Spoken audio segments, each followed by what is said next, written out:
For more than 2 centuries, the motto of this country was E pluribus unum, out of many one. That phrase is on the official seals of all 3 branches of our government, the presidency, the Congress, and the Supreme Court. It's been engraved on our coins since the end of the Revolutionary War. Out of many one, a country in which our differences mean less than our common identity as Americans. For centuries, this was the source of our national strength. Then a few decades ago, that changed. With no vote or even an acknowledgement, our elites jettisoned the old motto and adopted a new one: diversity is our strength. The new slogan seemed to have the opposite meaning from the ones the founders wrote. Our differences, they began telling us, are now the single most important thing about us. The less alike we are, the better. Now, it's possible that is true, that disunity somehow makes us stronger. What's striking is that nobody has ever bothered to explain exactly how. So on Friday night, we asked the question. One of our jobs in this show is to ask questions that nobody else is asking.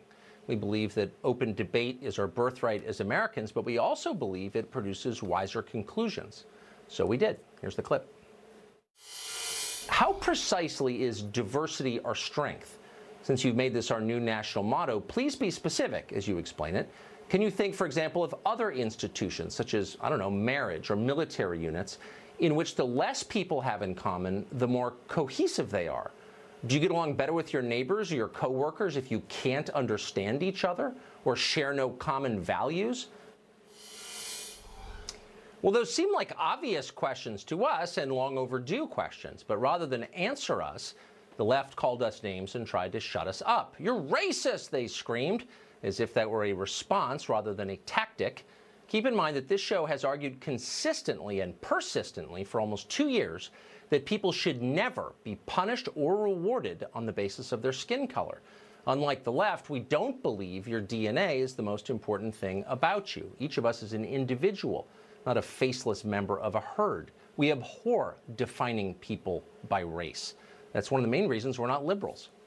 But maybe we're being too literal about this. Our critics don't really think we're racists, and they probably wouldn't care if we were. Al Sharpton is still a progressive in good standing. Bigotry, obviously, is no barrier to entry on the left.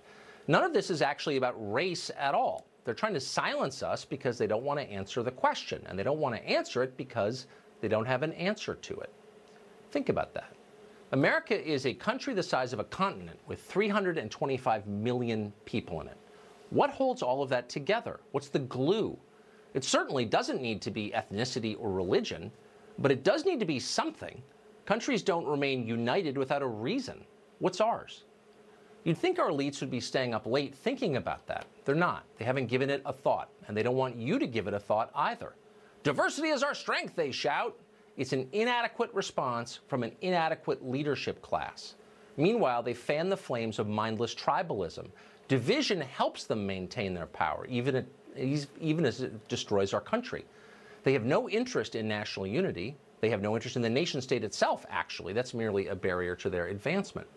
But there are a lot of people, including us, who still care about America, the nation. And it's worth thinking about why we are still a country. What do we all have in common? What do we all believe? What's the American idea?